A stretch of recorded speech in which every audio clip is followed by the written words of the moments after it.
Welcome back to Rajani Lokesh cooking channel. ಇವತ್ತಿನ recipe ಮಾವಿನಕಾಯಿ ತೊಕ್ಕು. ಮಾವಿನಕಾಯಿ ತೊಕ್ಕಿಗೆ ಬೇಕಾಗಿರೋ ಪದಾರ್ಥಗಳನ್ನ ನೋಟ್ ಮಾಡ್ಕೊಳ್ಳೋಣವಾ? ಬೇಕಾಗಿರೋ ಪದಾರ್ಥ ಮಾವಿನಕಾಯಿ 2 ತಗೊಂಡಿದ್ದೀನಿ, ಬೆಳ್ಳುಳ್ಳಿ, ಅಚ್ಚಕಾರದ ಪುಡಿ, ಮೆಂತ್ಯೆ, ಸಾಸಿವೆ, ರುಚಿಗೆ ತಕ್ಕಷ್ಟು ಉಪ್ಪು, ಎಣ್ಣೆ. ಮಾವಿನಕಾಯಿನ ತುರಿದಿಟ್ಕೊಂಡಿದ್ದೀನಿ. ಈಗ ಹೇಗೆ ಮಾಡೋದು ಅಂತ ನೋಡೋಣ ಬನ್ನಿ. ಈಗ ಒಂದು ಬಾಣಲಿ ಇಟ್ಕೊಂಡಿದ್ದೀನಿ.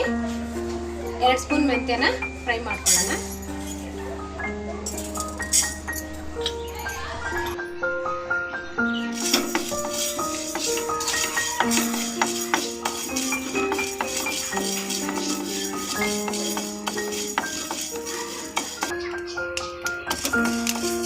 ಈ ಥರ ಮೆಂತ್ಯ ಚಿಟಪಟ ಅಂದ್ರೆ ಸಾಕು.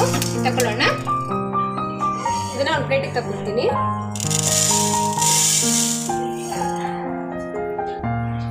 ಎರಡು ಸ್ಪೂನ್ ಸಾಸಿವೆ,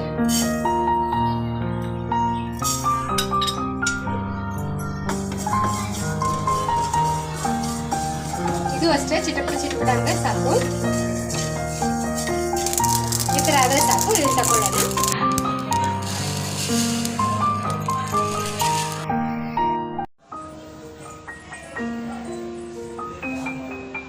ಸ್ವಲ್ಪ ತಣ್ಣಗಾದ್ಮೇಲೆ ಮಿಕ್ಸಿಗೆ ಹಾಕೊಳ್ಳೋಣ.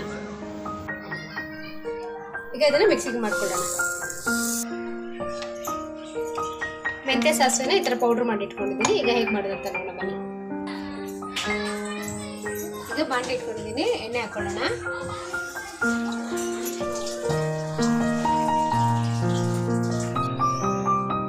ಮಾವಿನಕಾಯಿ ತೊಕ್ಕಿಗೆ ಸ್ವಲ್ಪ ಎಣ್ಣೆನ ಜಾಸ್ತಿನೇ ಹಾಕೋಬೇಕು, ಯಾಕಂದ್ರೆ ತುಂಬಾ ದಿನ ಇರುತ್ತೆ ಮಾವಿನಕಾಯಿ ತೊಕ್ಕು. ಅದಕ್ಕೋಸ್ಕರ ಎಣ್ಣೆ ಸ್ವಲ್ಪ ಜಾಸ್ತಿ ಹಾಕೊಂಡಿದ್ದೀನಿ. ಈಗ ಸಾಸಿವೆ ಹಾಕೊಳ್ಳೋಣ.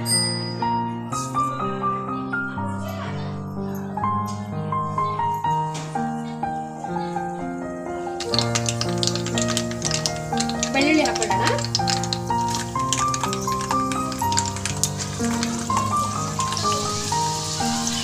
ಬೆಳ್ಳುಳ್ಳಿ ಕೆಂಪಗಾಗೋವರೆಗೂ ಫ್ರೈ ಮಾಡ್ಕೋಬೇಕು. ಈಗ ಮಾವಿನಕಾಯಿ ಹಾಕೊಳ್ಳೋಣ.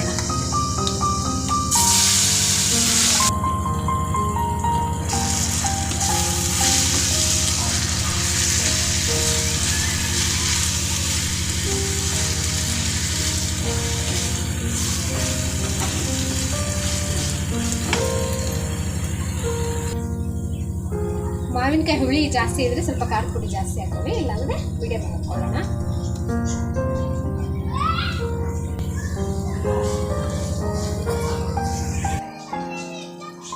ರುಚಿಗೆ ತಕ್ಕಷ್ಟು ಉಪ್ಪು.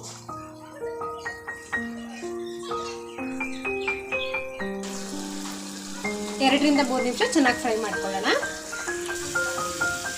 ನೋಡ್ತಾ ಇರೋದು ಮಾವಿನಕಾಯಿ ತೊಕ್ಕೆಲ್ಲ ಚೆನ್ನಾಗಿ ಫ್ರೈ ಆಗಿದೆ. ಸೈಡಲ್ಲೆಲ್ಲ ಎಣ್ಣೆ ಬಿಟ್ಕೋತಾ ಇದೆ. ಈಗ ಆಗಿದೆ, ಗ್ಯಾಸ್ ಆಫ್ ಮಾಡ್ಕೊಳ್ಳೋಣ. ಈಗ ಮೆಂತ್ಯ ಸಾಸಿವೆ ಪುಡಿನ ಲಾಸ್ಟ್ ಅಲ್ಲಿ ಆಡ್ ಮಾಡಬೇಕು. ಫಸ್ಟ್ ಅಲ್ಲಿ ಹಾಕಿದ್ರೆ ಕಹಿ ಬಂದ್ಬಿಡುತ್ತೆ. ಇದನ್ನ ಚೆನ್ನಾಗಿ ಮಿಕ್ಸ್ ಮಾಡ್ಕೊಳ್ಳೋಣ. ಮಾವಿನಕಾಯಿ ತೊಕ್ಕು ರೆಡಿ ಆಗಿದೆ. ಈಗ ಸರ್ವ್ ಮಾಡ್ಕೊಳ್ಳೋಣ.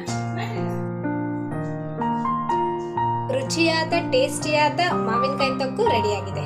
ಈ ವಿಡಿಯೋ ನಿಮ್ಗೆ ಇಷ್ಟ ಆಗಿದ್ರೆ ಲೈಕ್ ಮಾಡಿ, ಶೇರ್ ಮಾಡಿ, ಕಮೆಂಟ್ ಮಾಡಿ, ಮರಿದಿರ ನನ್ನ ಚಾನಲ್ನ ಸಬ್ಸ್ಕ್ರೈಬ್ ಮಾಡಿ. Thank you for watching.